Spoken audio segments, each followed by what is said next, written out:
Welcome back to Learn SKN, and today we're going to continue looking at the May-June 2025 CXC CSEC POB paper 2. So we did questions 1, we did question 2, now we're up to question number 3. So if you want to know when we drop question number 4, like the video, subscribe to the channel, hit the bell so you know when it is uploaded, right? So let's just jump right into question number 3. Business engage in public relations activities to boost their image, PR. State 3 forms of public relation activities in which businesses engage. Just stating them again. So here we go. So we look at our textbook as usual, right? 1, sponsorship of activities at the community or national level. So sponsoring things. You can sponsor a sport team, you can sponsor an event, you can do those kind of things. You can also maybe adopt an area, something like that, right? So you can sponsor, you can adopt an area, for example a green area, or you can do a scholarship for students so that your name is attached to that education thing, so you look kind of good with that. Or you can provide uniforms to members of staff so that even before they come to work or after, they're walking in the road and people seeing your brand. So there's a bunch of ways in which you can engage in public relations. So again, you can sponsor community events such as sporting events or cultural events. You can adopt a green area, and so that you put your name to it, so that people can see that you care about the environment. You can do press releases where if something is happening, in out there in the public, you put your name to it and say, okay, we support this, we don't support that kind of thing in a press release. Or you can do scholarships, give children monies or support so that they can go to school. You can do uniforms where people can see your workers going and coming from work with your brand on them. So that's multiple ways. I gave you more than 3. Number 3B. Describe each of the following methods of sale promotions: loyalty points and bundling. So loyalty points is where when customers buy something from you or they take part in transactions with you, you give them points towards future rewards, or points towards maybe a rebate or something like that. Right, so a lot of us who have supermarkets, they do that. They allow you to get points, and then as at a certain time of the year they give back. So it's a scheme which rewards customers for choosing the product that you're offering. So that's loyalty points. Then you have bundling. So it's where you sell in one item and you add something additional to it, right? You add something additional to it, and you might say, okay, if you buy these two together, we give you the overall package at a reduced rate. So combining several products that are sold together as one product. So you're kind of providing value. So you give them a discount for buying multiple products at the same time. So that's the bundling, combining several products that are sold together as one product. And so you might be able to, if you do the maths and you separate it out, you may say, okay, you gain this one at a discount because you bought all of them together. So that's those 2 approaches. Describe each of the following marketing activities: pricing and distribution. So what is pricing exactly? So let's say describe each of the following marketing activities we're describing. So pricing is basically setting a monetary value for your good or service, and you must set that price at an optimal level for what the customers are expecting.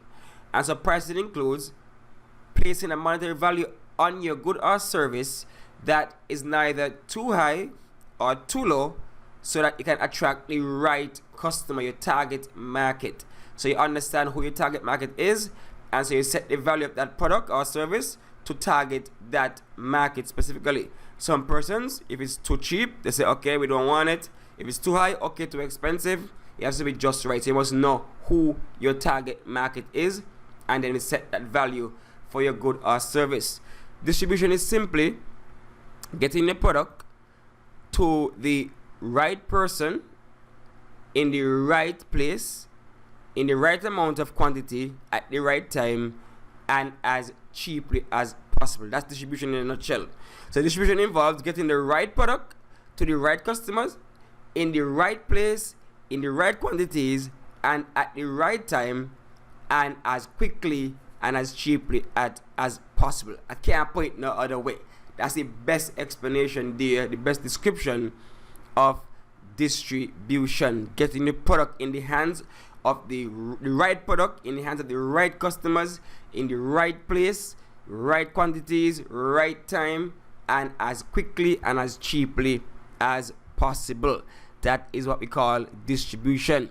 You can use various channels to get your product to who you need it to get to, right? So keep that in mind.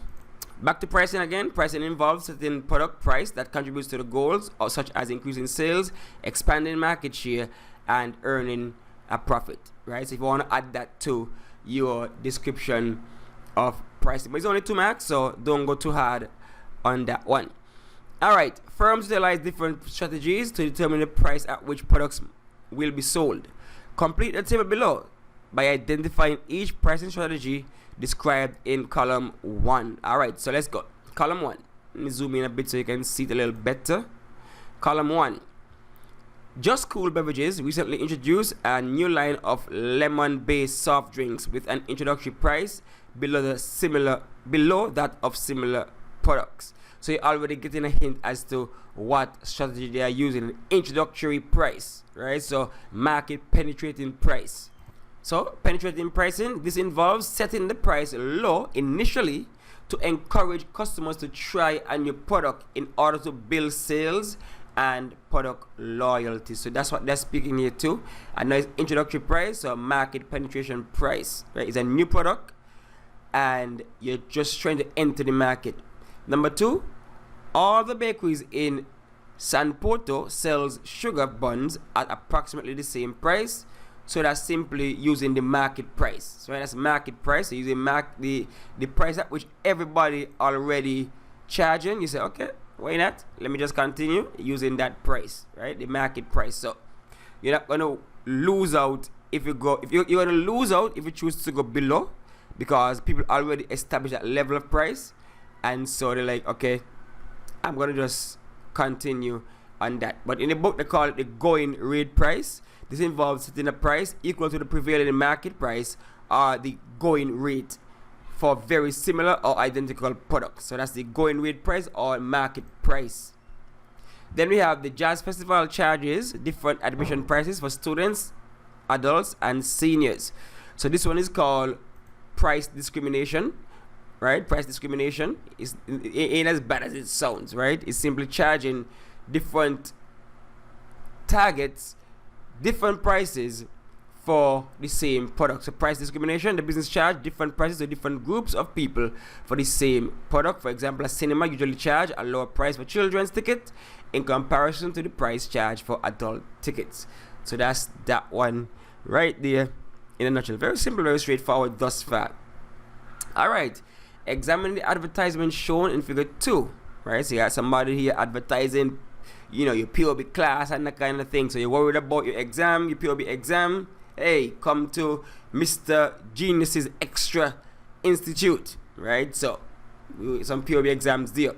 First question here. Name the type of advertising shown in figure 2, right? So the type of advertising. So there are 3 types.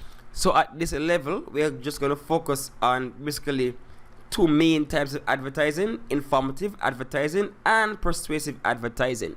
So which one do you think Mr. Genius's thing is all about? So this is a bit more along the lines of informative advertising.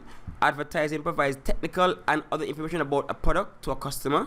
Some examples include shop opening times, contact details, bus and board timetables, restaurant menus, etc., etc., right? Informative advertisements can help to increase the credibility and reputation of a product and an organization. So I would put this one as more informative, because I see all the information there, how to reach me, who I am, my years of experience, etc., etc. So more informative. State the main objective of this type of advertising displayed in 1. Again, the main objective is to give information, is to deliver information to the possible customers, right? So provide technical and other information about a product to a customer. That's the main aim, to give them details about what you're offering, and in this case, classes, right? so that we knock off those two easily. Identify one group being targeted by this advertisement. So one group, of course, will be you guys out there, right? Your kids, right? Students who are doing POB. That's one group. Students who are doing POB. So maybe male and female students, high school students who are in Form 3 to Form 5. That's one. You can also say adults who would have left school and they want to pick up an extra subject. They can do it there as well. So you can see those are two different target markets for that particular advertisement. Then let's say suggest one effective communication medium that Mr. Genius could use to present the advertising to his target market. So of course, if we're targeting students, we know social media, right? Because a lot of students are on TikTok, they're on IG. Some older students might be on Facebook, but social media will be one of the best communication mediums that you can use to communicate or talk about his advertisement. Let's say outline one reason for the communication medium suggested. Okay, so I just answered that question. So I said social media reasoning because a lot of young persons are on social media. A lot of young persons are using their phones, and so they'll quicker be able to see that advertisement if it's on IG, if it's on TikTok, if it's on Snapchat, whatever it might be. So that is the reasoning why I think social media via the phone would be the best route to take if you're targeting high school students. You guys know what you're into. I'm pretty sure majority of you guys are watching this video from your phone, and so that's where we can target the phone, social media. Alright, so that is it for this question. Question number 3 from the May-June 2025 POB past paper 2. So again, like, subscribe, hit the bell, and that's it. So thanks for watching, thanks for listening.